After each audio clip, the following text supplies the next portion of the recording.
CityJet operates nearly 50% of all flights in and out of London City Airport, making it our busiest base of operations. Today, London City Air Traffic Control have allowed us insight to answer some of our passengers' questions.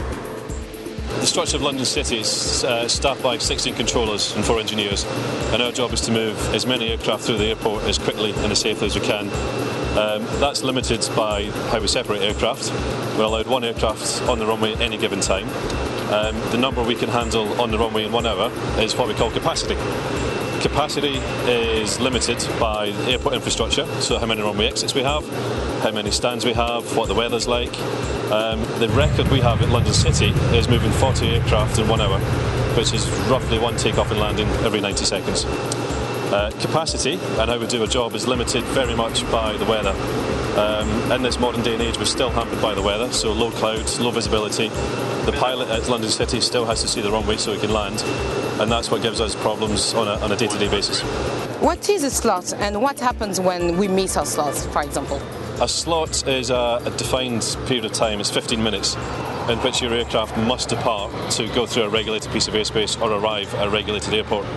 Should you miss that slot, we'll request a new one, and that's based on your estimated time of departure and your estimated flying time to the restriction point. It's all very quick and easy to do, and generally we're not that hampered by slots at London City. Why do aircraft have to remain in a holding pattern sometimes? Because capacity is very much dictated by the inbound flow of aircraft. Aircraft arriving at airports can come from any point of the compass. What we have to do is manage that, control it, and the best way to do that is put aircraft into a holding pattern. In a holding pattern, their speed and altitude is managed, and we can then peel them off individually to form an inbound trail to give us maximum runway capacity. So passengers ask why aircraft can remain on the ground after the doors are closed. Sometimes it's best to keep an aircraft on the stand until it's safe to get it off and onto the taxiway system. What we have to do in London City is to manage that as best we can. If an aircraft has a departure restriction, for example an arrival slot into another airport, the best thing to do is to stay on the stand with the doors closed, engines off, saving fuel, helping save the environment, and it also means that if a slot time does improve, we can get you started, passengers are ready, and there's no delay to your departure.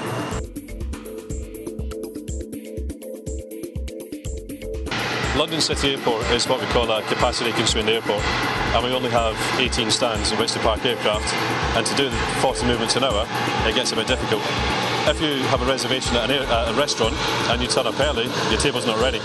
It's the same at London City. If your flight's early or if it's late, your stand isn't ready, so you have to wait on the taxiway. In terms of air traffic control, is London City Airport a challenging place to work in comparison with other airports?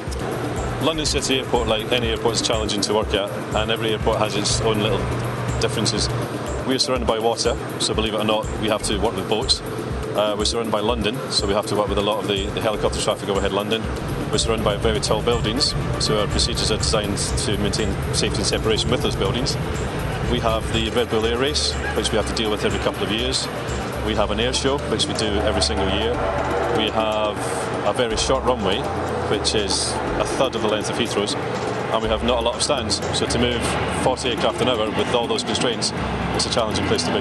40, 30, 20, 10.